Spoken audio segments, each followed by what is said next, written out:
हम आज के इस लेसन में पॉलीमॉर्फिज्म की जो दो टाइप्स हैं, method overloading and method overriding, उनके बारे में देखेंगे कि मेथड ओवरलोडिंग क्या होते हैं और मेथड ओवरराइडिंग क्या होते हैं और क्या पाइथन इनको सपोर्ट करती भी है या नहीं। मेथड ओवरलोडिंग पॉलीमॉर्फिज्म की जो टेक्निक है, इसके अंदर फंक्शन का सिग्नेचर बिल्कुल सेम होगा, लेकिन number of arguments, number of parameters हमेशा डिफरेंट होंगे और फंक्शन की कॉल की सिलेक्शन भी नंबर ऑफ आर्गुमेंट्स के बेस पे किए जाएंगे। जो जिस पैरामीटर के वैल्यूज आर्गुमेंट्स के वैल्यूज के बराबर होंगी, मींस अगर हमें आर्गुमेंट्स दो पास किए हैं, जिस पैरामीटर के अंदर दो पैरामीटर्स पास होंगे इस फंक्शन के अंदर, उसके डेफिनेशन को एज अ कंप्यूटेशन इस्तेमाल किया जाएगा। लेकिन पाइथन मेथड ओवरलोडिंग को सपोर्ट नहीं करती। ये हमेशा जब भी मेथड ओवरलोडिंग के इस्तेमाल करने के लिए जब भी किसी फंक्शन की कॉल की जाएगी और अगर वो फंक्शन 2 से 3 या ज़्यादा टाइम डिफाइन किया गया होगा, तो सबसे लेटेस्ट कॉपी को वो एज अ कंप्यूटेशन इस्तेमाल करेगी। इसकी हमने छोटी सी एग्जांपल की है। मैंने एक फंक्शन लिखा है, पहली दफ़ा उसके अंदर मैंने 2 पैरामीटर्स पास किए हैं और सेकंड टाइम मैंने उसमें 3 पैरामीटर्स पास किए हैं। जब उस फंक्शन की मैंने कॉल की तो उसके आर्गुमेंट्स में मैंने 2 आर्गुमेंट्स पास किया। अगर मेथड ओवरलोडिंग को सपोर्ट किया जाता पाइथन के अंदर तो हमेशा पहला फंक्शन हमारा एग्जीक्यूट होता, बिकॉज नंबर ऑफ आर्गुमेंट्स और नंबर ऑफ पैरामीटर्स मैच हो रही हैं। लेकिन जो उसी फंक्शन की लेटेस्ट कॉपी जो पड़ी है वो ए बी और उसके अंदर एक डिफॉल्ट पैरामीटर सी है, जो कि इसके अंदर हमने 10 स्टोर किया है। जब इस फंक्शन की कॉल की जाएगी तो सबसे लेटेस्ट कॉपी हमेशा एग्जीक्यूट होगी। अगर हम इसको रन करें तो उसने हमेशा हमें 21 की आउटपुट शो की, जिससे ये चीज ऑब्वियस है कि जो लेटेस्ट कॉपी पड़ी है उस फंक्शन की कि वो कॉपी हमेशा एग्जीक्यूट होगी।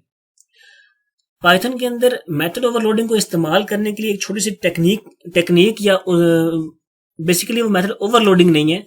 हम एक ही फंक्शन और उसकी डेफिनेशन को हर दफा डिफरेंट कैसे इस्तेमाल कर सकते हैं, हम इस चीज को देख रहे हैं। असल में हमने एक फंक्शन क्रिएट किया डेटा टाइप उसके ऐड के नाम से, उसमें हमने 2 आर्गुमेंट्स पास किए, 2 पैरामीटर्स पास किए। First parameter is data type and second is number of arbitrarily arguments. ये हम चीज पहले पढ़ चुके हैं कि आर्बिट्रेरी आर्गुमेंट्स क्या होते हैं और वो कैसे पास किए जाते हैं। उनके लिए हम स्टैटिक का स्पेशल कैरेक्टर इस्तेमाल करते हैं। जब इस फंक्शन की कॉल की जाएगी, हमने इस फंक्शन की कॉल 2 दफा की और दोनों दफा नंबर ऑफ पैरामीटर्स डिफरेंट हैं और वो इन नंबर ऑफ पैरामीटर्स की बेस पे ही इसकी कंप्यूटेशन को सिलेक्ट करेगा। जब पहली बार हमने फंक्शन की कॉल की तो हमने उसके अंदर 3 आर्गुमेंट्स पास की, सबसे पहले इंट, देन 5 एंड 6। जब पहली कॉल में डेटा टाइप के पास इंट जाएगा और नंबर ऑफ आर्गुमेंट्स जो कि डिफरेंट हैं वो 5 एंड 6 हमारे पास ARGS जो हमने एक आर्बिट्रेरी आर्गुमेंट्स का वेरिएबल डिक्लेयर किया वो उसको रिसीव करेगा। हमने कंडीशन लगाई if data type equal to int, तो आंसर क्या होगा, एक वेरिएबल है जिसको हमने 0 इनिशियलाइज कर दिया।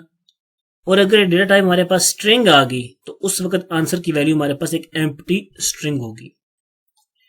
यहाँ पे एक लूप लगाया गया। ये लूप हमारे पास काम क्या करेगा कि जितने भी आर्गुमेंट्स यहाँ पास किए जाएंगे उन सब पे ये आइटरेट होगा। ARGS हम इस वेरिएबल की बेस पे से आइटरेट करें कि इसके पास कितने आर्गुमेंट्स रिसीव हुए हैं। जब पहले फंक्शन की कॉल की जाएगी तो 5 और 6 रिसीव होंगे ARGS के पास, जबकि इंट रिसीव होगा डेटा टाइप के पास। इन दोनों कंडीशंस की बेस पे वो चेक करेगा कि डेटा टाइप के अंदर इंट आ रहा है या स्ट्रिंग आ रहा है। अगर इंट आ रहा हुआ तो वो इस कंडीशन को एग्जीक्यूट करेगा, अगर ST आ रहा है तो वो इस कंडीशन को एग्जीक्यूट करेगा। मीन्स हम यहाँ पे फंक्शन की सिलेक्शन कर रहे हैं कि कौन सा फंक्शन हमने एग्जीक्यूट करवाना है। जैसे कि बाकी प्रोग्रामिंग लैंग्वेजेस ये फंक्शनलिटी प्रोवाइड करती है मेथड ओवरलोडिंग की, बट पाइथन ये प्रोवाइड नहीं करती। तो हमने पाइथन के अंदर एक फर्स्ट अब कह लें वेरिएबल रख ली जो कि फंक्शन की सिलेक्शन हमारे पास परफॉर्म करवाएगा। अगर वेरिएबल हमारे पास इंट आया तो आंसर इक्वल टू 0 एंड हमारी ये वाली स्ट्रिंग उस वक्त स्किप हो जाएगी। उसी फंक्शन के अंदर हमारे पास एक लूप है जिसके अंदर उन तमाम नंबरों का सम होके हमें रिजल्ट मिल जाएगा। लेकिन अगर हमारे पास जो सेकंड 3 आर्गुमेंट्स आ रहे हैं सेम फंक्शन के अंदर, वो तीनों के तीनों, उसके अंदर जो पहला वाला वो स्ट्रिंग है, बाकी दोनों भी स्ट्रिंग है, तो इस केस में जब इसे हम एग्जीक्यूट करेंगे तो हमारे पास आउटपुट क्या आएगी। पहले फंक्शन की कॉल की 6 × 5 11 उसने आउटपुट की। सेकंड टाइम उसने दोनों के दोनों आर्गुमेंट्स जो हमारे पास आए हैं आर्बिट्रेरी आर्गुमेंट्स, उनको कंकैटिनेट करके रिप्रेजेंट कर दिया। ये एक छोटी सी टेक्निक है, इसको आप मेथड ओवरलोडिंग तो नहीं कह सकते, लेकिन उस तरह की चीज को अगर हमें इस्तेमाल करना पड़ जाए पाइथन के अंदर, तो हम एक ऐसा वेरिएबल सेट कर लेंगे जो कि फंक्शन की डेफिनेशन को सिलेक्ट करके कौन से फंक्शन ने एग्जीक्यूट होना है, जहां पे इंट और str ये दो हमारे वो फ्लैग्स हैं जिसकी बेस पे हम फंक्शन की एग्जीक्यूशन या फंक्शन की कौन सी बॉडी हमने एग्जीक्यूट करवानी है, यहाँ पे किस फंक्शन की कॉल होनी चाहिए। अगर मैं यहाँ पे पहले फंक्शन को रिमूव कर दूं तो अब सिर्फ हमारे पास सेकंड फंक्शन एग्जीक्यूट होगा।